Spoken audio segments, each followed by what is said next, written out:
Voltei. Estão me ouvindo? Sim. Ok, deixa eu só aumentar o volume aqui, que eu que não tô ouvindo bem vocês. Podem falar de novo? Oi, prof, sim. Eu tô ouvindo vocês bem baixinho, meninas. Eu vou pegar meu foninho, porque às vezes vocês querem fazer uma pergunta e daí eu não consigo ouvi-las. Só um pouquinho.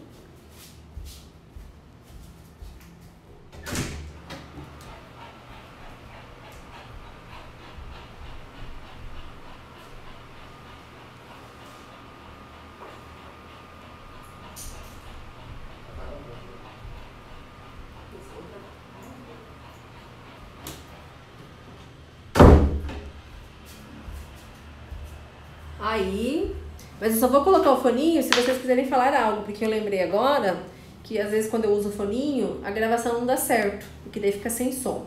Inclusive, já quero aproveitar para avisar vocês, meninas, que a gravação da semana passada eu estava sozinha, né?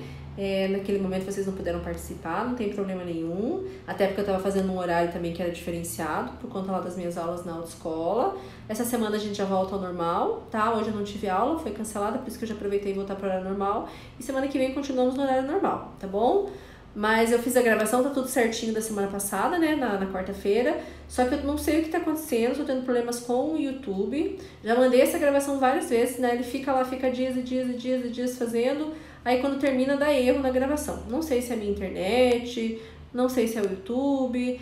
Até já fiquei preocupada, né, porque eu tô com a gravação no celular, tenho pensando em fazer de uma outra forma, mas não está dando certo, tá? Eu tô tentando. Até vou avisar lá o pessoal da Andrade, né, que eu não enviei ainda porque tive problemas com o YouTube, tá bom? Mas vai ficar disponível de alguma maneira, eu vou conseguir enviar para vocês. Então vamos lá. Então hoje a gente dá continuidade, né, às nossas aulas aí do primeiro bimestre. A gente tem caminhado em relação a essa discussão sobre aprendizagem da história, ensino da história, materiais que podemos usar nas aulas de história. Aproveitar bem esse primeiro bimestre, e no segundo bimestre a gente vai para a discussão sobre ensino de geografia, né? E hoje eu optei, né, conforme está lá no nosso programa, trabalhar um pouquinho com vocês sobre o uso de fontes históricas nas aulas de história. Vocês já ouviram falar sobre fonte? Sabe o que é fonte histórica, meninas?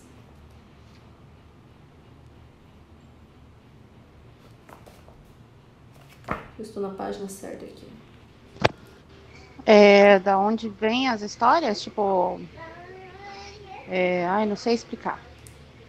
Então, não tem problema se vocês não sabem explicar, porque realmente essa é uma categoria, um material, né, digamos assim, que é muito próprio da área da história, tá? Então, quem é da área da história, quando a gente entra no curso de história, é uma das primeiras coisas que a gente aprende, o que é fonte. Então, eu vou trabalhar aqui com vocês, tá bom?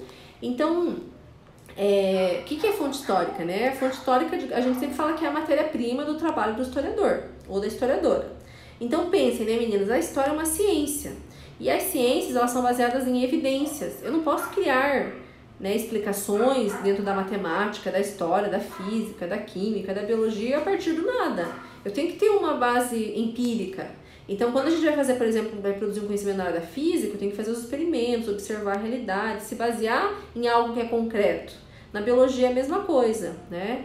Então, eu tenho ali algo que é real para eu poder, né, criar ali modelos teóricos, né, categorias. Então, eu me baseio em experimentos que são empíricos. E quando a gente fala empírico, quer dizer que é real, que existe, né, que é palpável. Mas pense na área de história, é bem diferente. Porque o que a história estuda, né? Para as pessoas leigas, a história estuda o passado. De certa maneira, sim, a gente estuda o passado. Mas de uma forma um pouco mais adequada, né, se a gente for pensar qual que é o nosso objeto mesmo, são os processos humanos, as experiências humanas no tempo, as relações humanas no tempo, tá? Então a questão da história é sempre pensar os processos, né, como é que as coisas vão se constituindo, se transformando, sendo retomadas ao longo do tempo. E quando a gente vai analisar algum contexto histórico, vou analisar, por exemplo, a Idade Média, tá falando sobre isso agora com a outra turma. Vou analisar a Idade Média, né? Então o que a história faz, né? Ela tenta explicar como é que as pessoas dessa época viviam, pensavam, se relacionavam, se organizavam, como é que isso mudou, por que mudou, né? E como é que chegou, né? Por que isso não chegou até nós, por exemplo, né? Na forma que a gente vive hoje e tudo mais. Só que pensem, né, meninas? São só as meninas, vocês não têm alunos, né? Rapazes, né? Só meninas. Mas pensem, meninas, como que dentro da história a gente não tem como voltar para a Idade Média, para explicar como eram as coisas naquela época. Não existe uma máquina do tempo que permita isso, né? Então, o que os historiadores e historiadoras fazem? Eles trabalham com os resquícios dessas épocas do passado, desses contextos do passado, né? Desses períodos do passado. Esses resquícios é tudo que essa sociedade conseguiu, que deixou, né? O legado que essa sociedade deixou para o período contemporâneo, né? Para a posteridade. Então, o que a gente analisa sobre a Idade Média para conseguir explicar essas questões que eu contei de início, né? Os modos de vida, os modos de se relacionar, de se vestir. Tudo que sobrou. Então, a gente analisa, por exemplo, os escritos que foram produzidos nessa época, a cultura material, que são os objetos, os móveis, as roupas, as armaduras, coisas que sobraram, né? Por isso que a história sempre está muito próxima da arqueologia também, porque a arqueologia faz um levantamento, né? As escavações, para conseguir levantar essa cultura material. A gente analisa imagens, né? Luminuras, pinturas dessa época. Então, isso são fontes. Então, fontes são essas evidências, esses resquícios que sobraram de diferentes épocas históricas. Então, por exemplo, eu vou fazer uma pesquisa, né, sobre as condições de vida das mulheres, por exemplo, lá no contexto do brasileiro, na época da ditadura militar. Então, daí, como é um contexto mais próximo a nós, né, tem mais resquícios ainda. Quanto mais próximo, mais, né, mais material a gente tem para pesquisar. Quanto mais antigo no tempo, mais difícil da gente conseguir analisar. Então, no contexto medieval sobrou, né, músicas, vídeos, fita, né, produções né, imagéticas, quadros, diários, livros, né, toda uma produção cultural muito ampla, documentação jurídica, política dessa época, né, como é que era a questão jurídica, né, que direitos que as mulheres tinham, por exemplo, né, se elas tinham possibilidade, como é que era a questão educacional, tinha lei que previa que elas podiam estudar nas universidades, nas escolas, que profissões que elas podiam exercer. Tem toda uma legislação, toda uma produção também que é mais privada, né, porque tem mulheres que escreveram diários, que escreveram cartas. Então eu tenho que fazer todo um recorte, né, o que eu quero analisar em especial, porque não dá para analisar tudo, e ir trabalhando com essas fontes históricas. Então eu já começo aqui definindo com vocês, meninas, que fonte histórica são os resquícios que o passado nos legou, né, legou para a posteridade, que nos deixou, tá bom? Então essa é a evidência que a gente se pauta, a gente não cria as coisas assim, né, da nossa imaginação, a gente se baseia, né, no que a gente consegue analisar empiricamente desses contextos. É claro que a possibilidade, o que a gente consegue explicar é limitado pelas evidências. Por exemplo, né, sobre os camponeses, as pessoas mais pobres, né, da época do contexto da época medieval, é difícil a gente estabelecer algum tipo de narrativa, de explicação, porque eles não deixaram quase nenhum tipo de registro. Eles não tinham acesso à cultura letrada, não escreviam, muito dessa cultura material se perdeu, muito antiga. Então é difícil a gente saber exatamente como é que eles viviam, a gente não tem material, a gente não tem evidência para conseguir estabelecer algum tipo de explicação teórica, algum modelo teórico, tá? E nesse livro, nesse capítulo, né, daí para a aula de hoje, eu esqueci de falar isso, mais uma vez eu vou usar um capítulo desse livro aqui, ó. Eu já tinha comentado com vocês, né, que eu ia trabalhar vários capítulos desse livro. É um livro que eu acho que é bem adequado para trabalhar com vocês, que são estudantes de pedagogia. Já tinha comentado com vocês que é um clássico, né, nessa discussão sobre ensino de história, aprendizagem de história, educação histórica. As professoras que escreveram são especialistas, referências nacionalmente e mundialmente nessa discussão aqui no Brasil. Professoras, né, Maria Auxiliadora da UFPR, a Marlene Cainera, acho que se não me engano de Maringá, deixa eu ver se estou falando certo, da Universidade Estadual de Londrina, né, de Londrina. Elas têm uma ampla produção, né, dentro dessas temáticas, e esse livro elas escreveram em especial para estudantes de pedagogia. Então é um livro que traz assim, uma profundidade bacana a respeito dos temas, mas ao mesmo tempo não são assim muito complexos, né, difíceis, né, para pessoas porque vocês não são estudantes de história.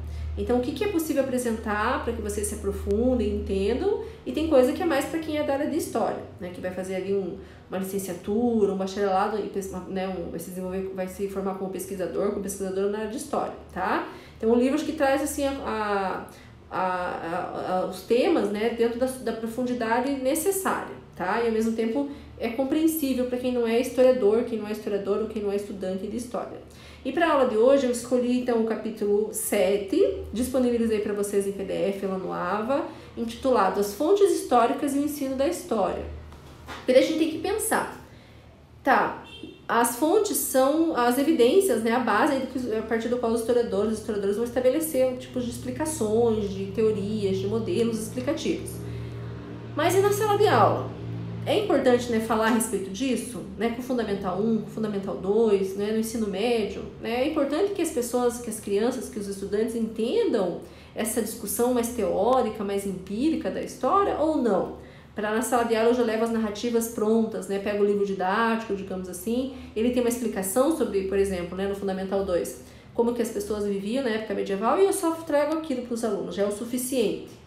Aí essa é uma questão importante para a gente pensar aqui, né, gente? Dentro da área de discussão, né, de debate acadêmico sobre ensino de história, se defende que nas salas de aula, nas aulas de história, do Fundamental 1, 2, ensino médio, temos sim que levar as fontes. Temos sim que trabalhar com fontes históricas, tá? Aí eu vou explicar para vocês por quê.